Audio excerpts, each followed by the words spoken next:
Hello, my fellow Americans. Welcome to What's the Context with your host, Nantambu Foley, the podcast where we tear through the propaganda, cut through the misinformation, get straight to the unfiltered truth.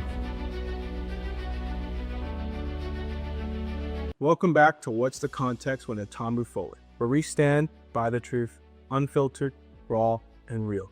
Today, we're tackling a topic that's been making waves on social media, political talk shows, even casual conversations in coffee shops. Is America following the early footsteps of Nazi Germany? Now, before you jump to conclusions, hear me out.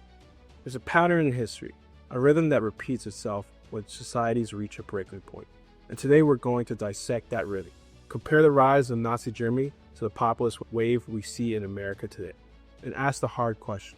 Are we heading down a dangerous path? Buckle up. This is going to be a thought-provoking ride. Before we even mention America, let's take a step back to the 1920s. Germany was hurting from the devastation of World War I. They had lost millions of lives, and the Treaty of Versailles in 1919 pinned them as the sole aggressor of the war.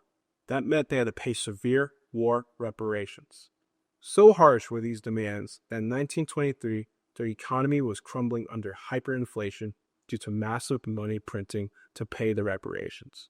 Imagine you're going to the store to buy bread. By the time you reach the checkout line, the price has doubled. The economy was in such a tailspin that people were burning money because it was worth less than firewood.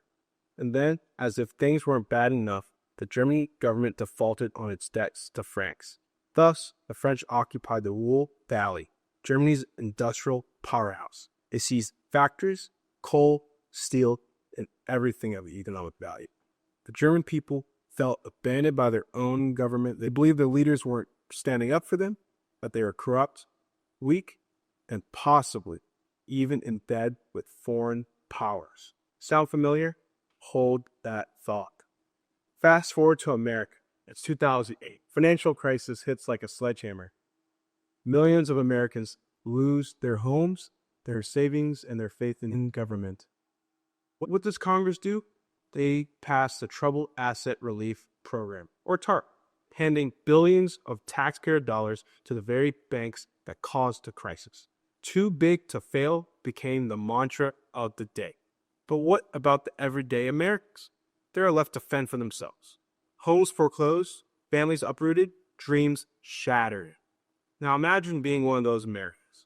You work hard, play by the rules, suddenly, through no fault of your own, you're out on the street. Meanwhile, Wall Street executives are still collecting bonuses. That anger, that frustration, doesn't just disappear, it festers. And history tells us that when people feel abandoned, they start looking for someone who will fight for them. Germany in the 1930s saw a surge in populism. People didn't trust the mainstream government. They wanted radical change. Enter Adolf Hitler.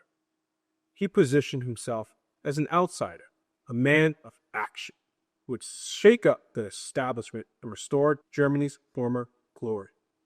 The phrase, "Make Germany great again," might as well have been his campaign slogan. He blamed outsiders, Jews, immigrants, political elites, and anyone he could scapegoat to fuel his disastrous rise to power. And then we look at America in 2016. The mood was eerily similar. People were tired of political gridlock, tired of corruption, tired of feeling like the government worked for corporations rather than them.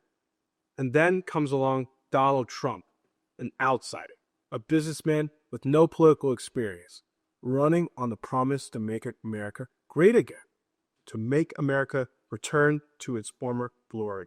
Sound familiar? Germany in the 1930s and America in the 21st century share another critical similarity: economic uncertainty.